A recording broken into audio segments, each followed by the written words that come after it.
Le 3 mars 2017, Emmanuel Macron affirmait publiquement un principe: tout ministre mis en examen devra quitter le gouvernement. Engagement qui fut repris par Édouard Philippe, Premier ministre, et qui fut appliqué, François Bayrou s'en rappelle, quelques jours après la prise de fonction de celui-ci comme garde des Sceaux. Quelques années plus tard, il y a 2 jours, nous apprenons que le garde des Sceaux, Éric Dupond-Moretti, ici présent, est renvoyé devant la Cour de justice de la République pour des faits commis pendant l'exercice de ce mandat actuel comme ministre de la Justice. Et rien. Simplement la réaffirmation de la confiance que vous lui donnez. Madame la Première ministre, comment et quel motif a présidé au fait que ce principe présidentiel ait été renié désormais? Pour vous répondre, la parole est au ministre délégué chargé du renouveau démocratique, porte-parole du gouvernement, monsieur Olivier Véran. Vous avez la parole, monsieur le ministre.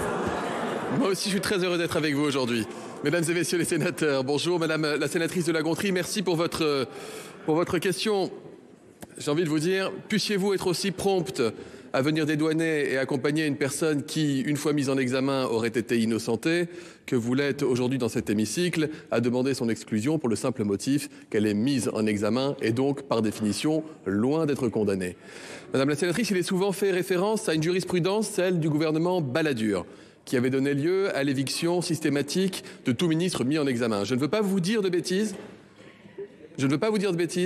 Mais il me semble que sur les 4 ministres qui, à l'époque, avaient été contraints à la démission parce qu'ils avaient été mis en examen, un seul avait été condamné. 3 auront donc été privés, injustement, en tout cas aux yeux de la justice, de la capacité qu'ils avaient de servir l'intérêt général et l'État.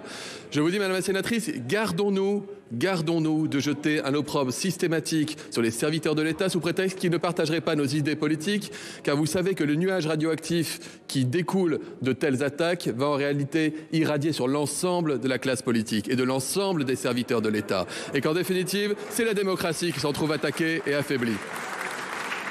Vous avez, madame la sénatrice, en tant que législateur, dans votre grande sagesse, souhaité modifier un terme dans la loi en changeant le mot prévenu par le mot mis en examen. Si vous regardez les minutes des débats au Sénat à l'époque, c'est intéressant.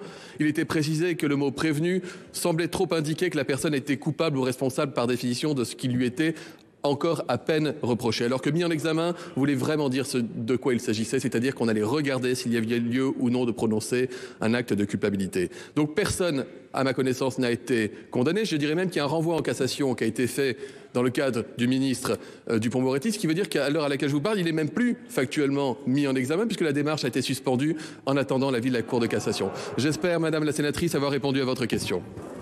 Madame de la Gontrie. Madame la Première ministre, plusieurs points. Tout d'abord, je note que le ministre qui a répondu au nom du gouvernement désavoue le président de la République et désavoue le Premier ministre Édouard Philippe, dont acte. Ensuite, je crains, et je le dis avec solennité, je crains que vous n'ayez pas très bien compris ce qui est en train de se passer. Nous parlons d'éthique gouvernementale. Nous parlons du fait que tous ici, nous sommes considérés par les citoyens français comme des personnes qui ne sont pas honnêtes. Nous avons besoin de réaffirmer l'éthique en politique. Je citerai simplement ce qu'a dit François Bayrou lorsqu'il a démissionné du gouvernement, et ce sera, je pense, la réponse la plus efficace. Il a dit « Je pars car je choisis de ne pas exposer le président de la République et le gouvernement que je soutiens ». C'est exactement ce qui est en train de se passer, sachant qu'un ministre de la Justice renvoyé devant la Cour de justice de la République pendant l'exercice de ses missions, c'est totalement inédit et cela va alimenter encore plus le populisme dans l'avenir. Merci.